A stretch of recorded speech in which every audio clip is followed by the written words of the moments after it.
What's up, guys? Welcome back to TeamWC TV. Really hope you enjoyed part one of our Midwest turkey trip. We had cliff diving gobbies. We had birds trying to come through the cedar trees with us. Some of the most insane turkey gobbling and spitting and drumming that I've ever heard. And just being with the boys, it was a treat. But anyways, they've all tagged out, so it's up to me now. I got a tag in the pocket. We're loading the gun up. We're gonna grab everything, put everything in the truck. We're heading west. We might get into some Kansas Rios, not positive yet, but this is some untouched ground. Nobody's had a tag for this unit, so all this lease property and permission ground has not been touched yet. So we're pumped, we're packing the truck up, we're heading west. It's gonna be a good time.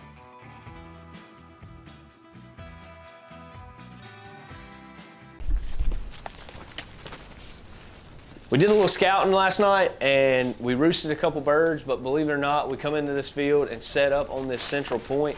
And you know, just looking on Onyx and seeing a few different areas, where the birds roosted, it seemed like there would be opposite birds possibly on the other side of the field. So we kind of got a central location set up here and kind of making a play on everything and just seeing what the morning turns up.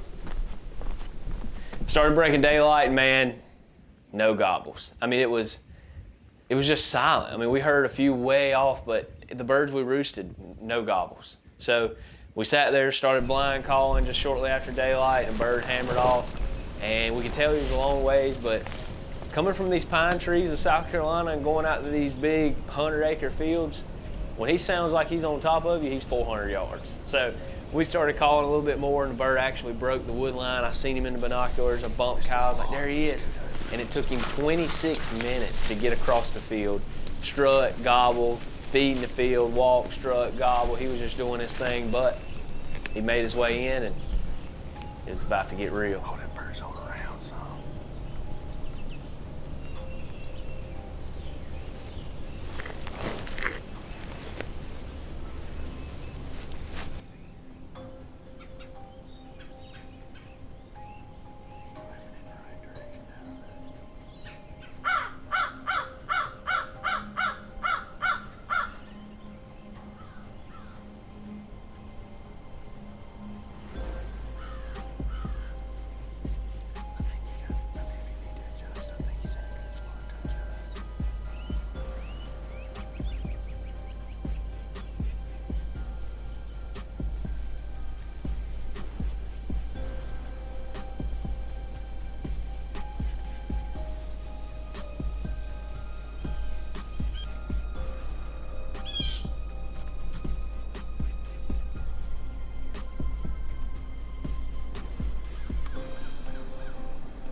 It's like you just said. So I've been wanting to kill a turkey with the 410 all year, so it's been my goal. So I kind of backed up. Now we're an hour and a half down the road from camp, but I left the 12 gauge, left a big retay at the house, and I pulled my little nephew's 410 out, slapped the jebs in her, and said we was gonna kill a turkey with it this year. Failure on my part, I didn't shoot it. Little did I know it was to the right about 5.5 inches. We'll have to slow it down and look at the footage. I mean, I put it all on his head. I usually aim a little lower. Place to go where you know there's birds, and then just post up, take you a nap, and Well, we already did that for 2 hours. well, We done did that for 2 hours. you ain't gotta post up then, find one that's hot. And Well, that's the problem. They ain't hot. It's hot.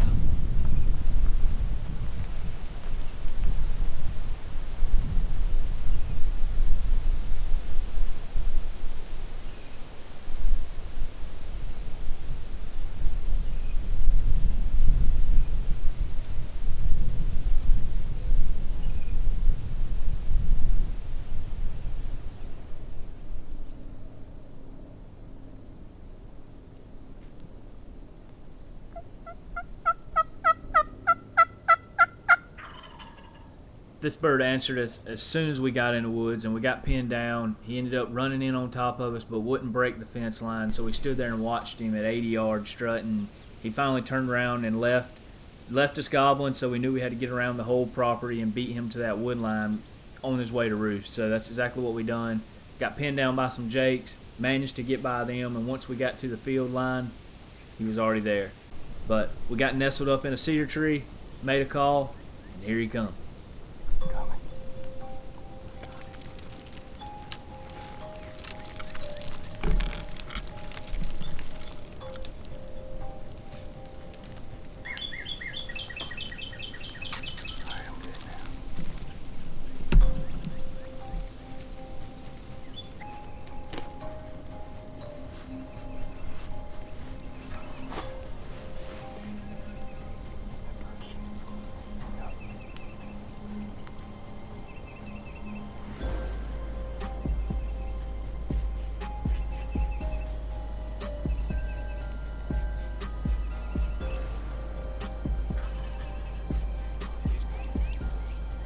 This bird was coming on a string, answering each series.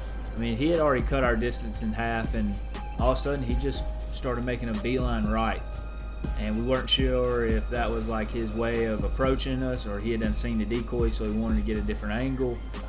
But anyways, he went right up to the right of us, and we noticed that there were some more birds coming from the back corner, and sure enough, it ended up being a whole gang of super jakes.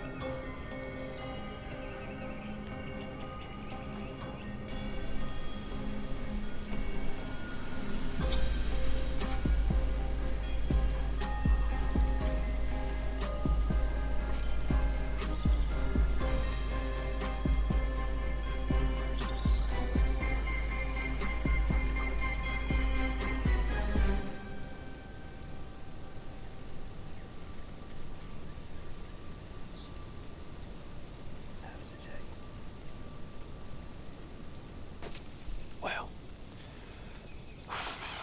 it's been a long day. So, first thing this morning, right off the limb, old boy either pitched down on the other side of the wood line or he landed out in the field with us. I don't know, it's 500 yards to the decoys, and he took his time, come in on a string, come right to the decoy, and I've been wanting this whole time to kill one with a 410. Well, put it on him, caught a shot on the 410, pow! He took off, so we went and shot the gun. Gun shooting about 6 inches right. We grabbed Pawpaw's gun, grabbed Grandpa's old long, slong turkey killing bone, and come back out here, and it was hot all day. Nothing was working. And, riding around, nothing was working. We come here and sat for 2.5 hours, and nothing. I mean, we seen one hen. As soon as the wind stopped, I mean, it was blowing 20. As soon as it stopped, boom, birds hit the fields. And we were about to go back home. we spun around, come in here, got a bird fired up. He come up 80 to 100 yards across the fence line and just a strut, but wouldn't commit. He started going away. We circled around. Boom, come up here. Had him coming in on a string. 5 jakes ran him off. Then we called him to 10 yards. So it's just been a fiasco of a day.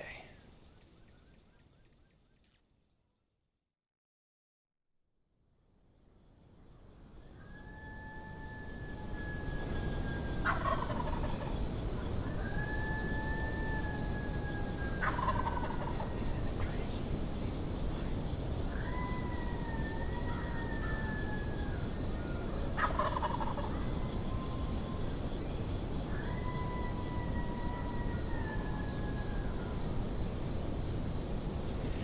Well, it is what it is. It happens to everybody. It was a little bit more on the gun than it was on me, but hey, either way, it still sucks. So we licked our wounds, we got a little bit of sleep, managed to roost that bird, had high hopes, already changed the flight. We're loading the truck up and we're heading back west once again. And we got our fingers crossed, toes crossed. We're gonna see if we can't put a hunt together. Last one. Last one. Thank God we did not go where I was wanting to go. We were gonna walk, I'm talking right under this bird. I thought it would be the quietest way in. Kyle was like, you know what?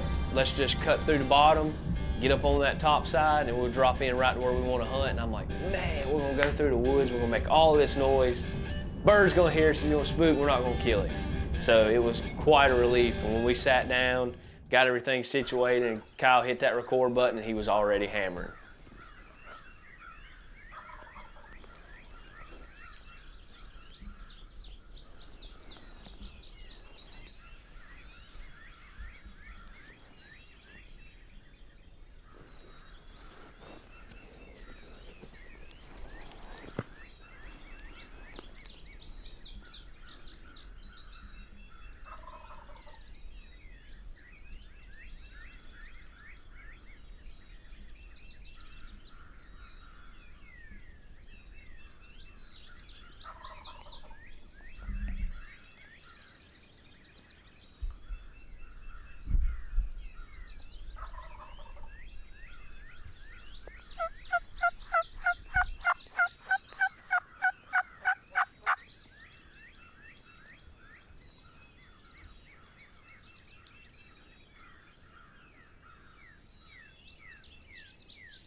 it was a solid 50 minutes of just turkey paradise. He was gobbling every breath, the birds were chirping, deer's walking out. Next thing you know, I thought I heard some wing beats. I looked at Kyle, he didn't really look at me, you know, kind of some telepathy there, and I was like, I don't know if that was him or not. And he gobbled. I looked at Kyle, I said, he's on the dirt. And then it was on. On the dirt.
So Kyle's got the camera on the bird, and he's just on him the whole entire time. I mean, from the time he popped his head up on the ridge, I heard Kyle say, I see him, and I got this big green bush just absolutely blocking everything I can possibly see. So all I can do is hear him gobbling and strutting out there in that field. And he's just taking his sweet time doing his thing and strutting his stuff.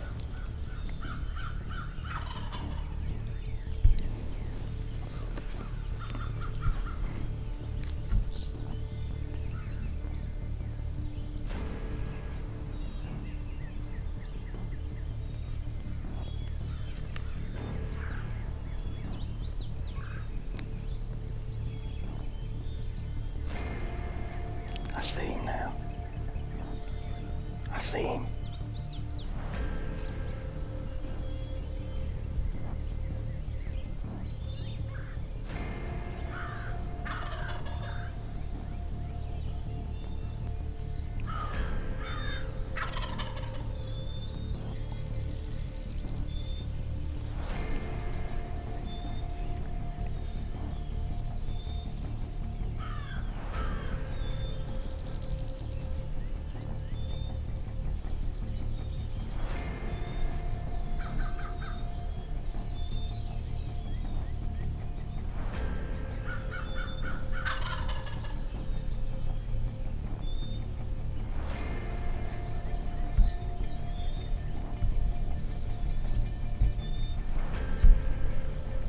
Once he got to where he felt comfortable, I finally seen him in the field.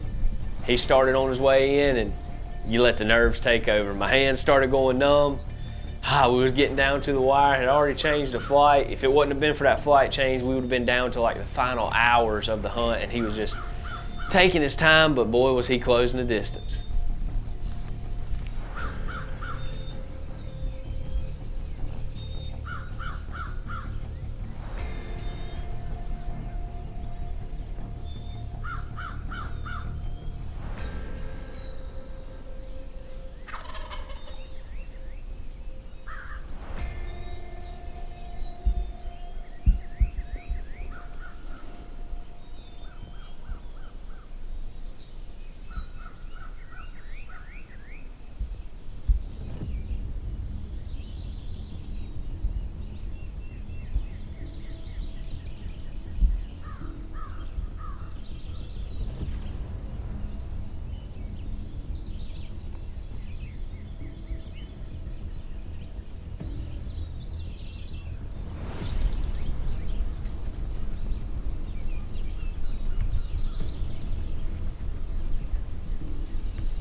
That was beautiful, dude. Oh my God, dude. Oh my God. Oh my God, dude.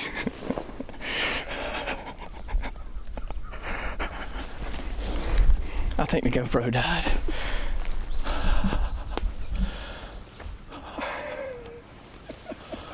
Oh my God. I couldn't let him die. I kept looking out and at the start I was like, dang, he's all over that finger. And I peeked and I was like, he's not as far as I thought. No. He was just hanging out right there on the top. Well, when he would gobble at us, I said, oh no, I can't move, I can't call. But when he turned around and strutted, and I was like, it's my time. And I was like, he was like, oh heck no. God, dude. That was beautiful. I can't feel my hands. Dude, that was sick. I had him the whole way. Ever since he popped his head up. He got behind one leaf right before he got to the decoy, but then he came out in the open again. What a story this has been. Oh, he's pretty good one.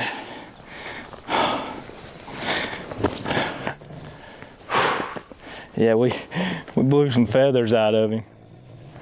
Oh. That's okay though, because he's dead. He's freaking dead, dude. That was sick. Look at that beard rot. Is that what it was? Look at it. It's yep. Giant.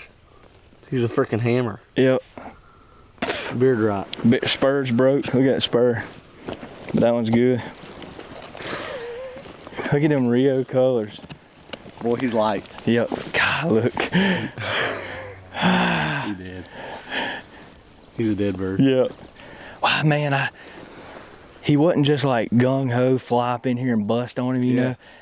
And looking at my window back there, I said, if he goes left, I'm screwed. Like, I'm gonna have to pull the gun back. And I was sitting there thinking, He ain't gonna come straight into the decoy. He's got 7 jakes he has to deal with every day. Well, I mean, what he done is he got out there and then seen that old boy was kind of like side-eyeing him. And he said, oh yeah, we're gonna come up in there. Look at them light tips right there. that's pretty. Was a lot lighter than them birds. Yep. Just an hour difference. Look at it. Them 9s come through wreaking havoc. Better than them. Oh no. 10s. That's a fact. 410 wouldn't have knocked a feather out of him. That's awesome. Oh my God. We worked for it. Yeah. We freaking worked for it. Averaging 12, 13,000 steps a day. Run down real quick. We've been wanting to come up to this top piece all this time hunting, but we couldn't because we were hunting birds in the bottom, and by the time it wouldn't work, birds were already up here on the top in the shade. Sun had us beat, wind, wouldn't answer. And finally this bird late last night, he started making a little racket, and we thought we was calling him to us, but he stayed up here gobbling, and then he actually just left and pitched in that tree just behind the camera. But this morning was textbook. We were about to walk right by him because we wasn't really sure where he was. We thought he was a little more left, and Kyle said, let's just cross through the woods. And I was like, oh my God, we're gonna sound like elephants. But it was the best thing we could have done. We come right up, jumped right in the woods and sat down, put the decoys out here in plenty of time, and he pitched out, and wasn't long, Kyle, so here he was. I was worried he was gonna come running into the decoys. I had a little window, and I was like, oh God. And I was just waiting to hear you say, he's coming, he's running. And anyways. Put on a show. He stayed out here and just casually walked his way in. Oh. We Wasn't getting any better than that. Wasn't giving him any chances. These western birds, boy, look at the colors. Okay. Well, we took it down to the wire. Got to fly out here later. Actually changed the flight because we were not expecting success, that's for sure. Way our luck's been. But we've been on some birds. Got some good hooks. Beard's that big around, but it's dry and beard rotted. Still probably 9 inches or so, but who cares? Who cares? Who cares? Let's go show Grandpa. Let's go show him. Oh, God darn, dude. We hunted every day. That was the goal. All day. Man, Stop for brief snack. we're gonna hunt every day. That's the goal. And we did. Didn't think it'd take every day, but it did. Oh, what a relief. It's awesome.